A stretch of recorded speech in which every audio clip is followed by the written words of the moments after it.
नमस्कार, आप देख रहे हैं ADR 24x7 और इन दिनों पूरे देश में एक मुद्दा गरमाया हुआ है वन नेशन वन इलेक्शन का।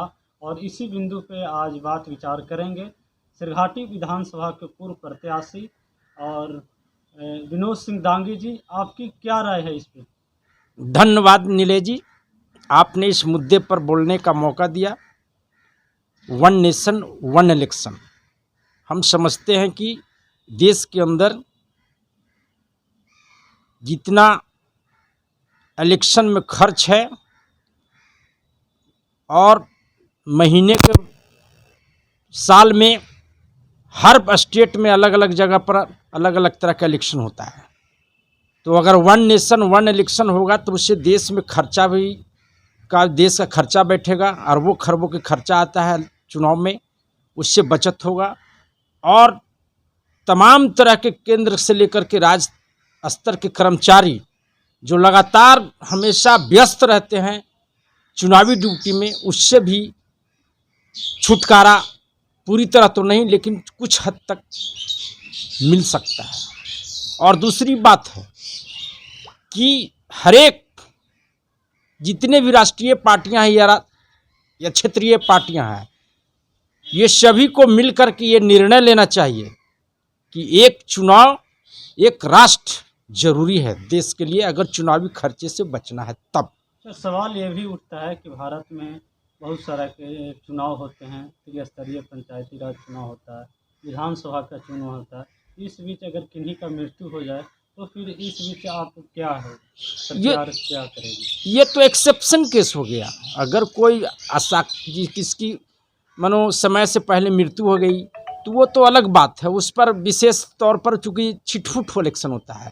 लेकिन एक बार जो इलेक्शन होता है वो सही है, मेरे समझ से सही है और देश के लिए भी सही है। और दूसरी तरफ जिस तरह से चुनावी खर्च बढ़ते जा रहा है वो देश के लिए चिंता का विषय है कि पहले लोग बिना खर्चे के चुनाव जीत जाते थे, अपने मुद्दे पर, अपने विचार पर, अपने व्यक्तित्व पर। लेकिन आज एक पंचायत स्तर के चुनाव के लिए भी लोग 10 से 20 से 50 लाख खर्च करते हैं, और विधायक और MP की तो कहना ही नहीं है। तो वो उसको भी खर्च से चुनाव आयोग को कंट्रोल करना चाहिए, ये मेरा मानना है।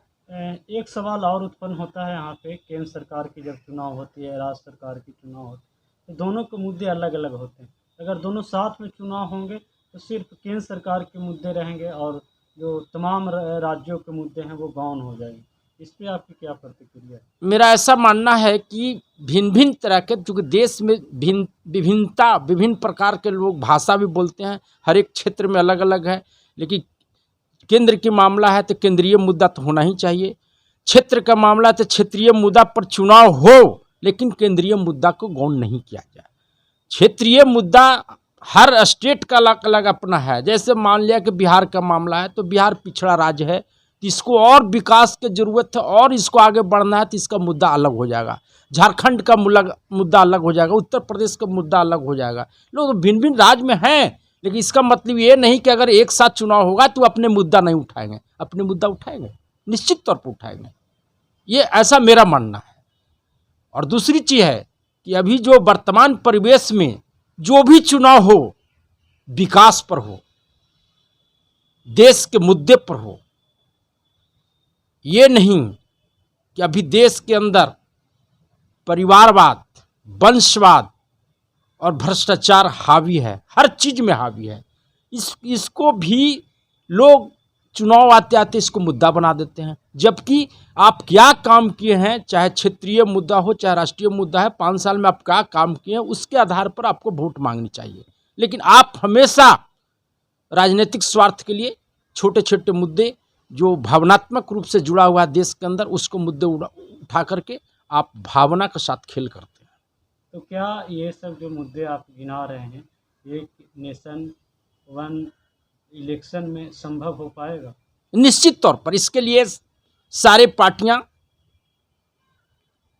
बैठ करके इस पर बात करें, चाहे रीजनल पार्टी हो चाहे नेशनल पार्टी हो, सारे लोग बैठ करके बात करेंगे तो कोई ना कोई सोल्यूशन निकलेगा, ऐसा मेरा मानना है। विपक्षी पार्टी तो कह रही है कि कहीं ना कहीं से भारत का जो संघीय ढांचा है उस पर चोट है, वन नेशन वन इलेक्शन। तो विपक्षी पार्टियों को अगर संघीय ढांचा पर लगता है कि चोट है तो उस पर बैठ के बात करें।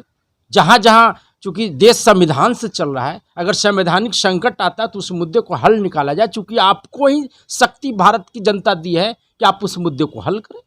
ऐसा क्यों लग रहा है कि आप जो बोल रहे हैं वो मोदी जी का समर्थन कर रहे हैं? ऐसा कुछ नहीं है, ये देश का मामला है। देश में प्राइम मिनिस्टर कोई व्यक्ति हो सकता है, चाहे कोई भी हो।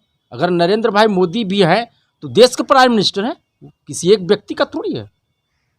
और जब इस तरह की बात आती है तो कोई व्यक्ति मुद्दा नहीं होता है, देश मुद्दा होता है। देश सर्वोपरि है। देश सर्वोपरि है नीले जी। और जहाँ तक कि बिहार के मुद्दा है, अभी तक हम लोग जो देश के अंदर एक और होने वाला है निकट भविष्य में, आप जान लीजिए, जो विशेष सत्र है उसमें ऐसी संभावना व्यक्त की जा रही है कि जो देश के अंदर पिछड़ा वर्ग में कुछ खास जातियां जो है उसका राजनीतिक, सामाजिक, आर्थिक जो फायदा उठा रहे हैं, वो लग रहा है उसमें वर्गीकरण होगा। और हम मांग करते हैं कि देश के अंदर ओबीसी में भी ईबीसी का अलग पहचान हो करके ईबीसी को अलग से आरक्षण दी जाए केंद्रीय स्तर पर। यह मैं मांग करता हूं। क्या रोहिणी रिपोर्ट को फिर से लागू करें? एकदम निश्चित तौर पर यह मेरा मानना है कि रोहिणी रिपोर्ट को लागू होने से जो अति पिछड़ा वर्ग के अंदर देश में जो जिसकी संख्या लगभग 40 से 45% है, एक अलग तरह के राजनीतिक उभार आएगा और देश के अंदर एक अति पिछड़ा का अलग पहचान बन जाएगा। जो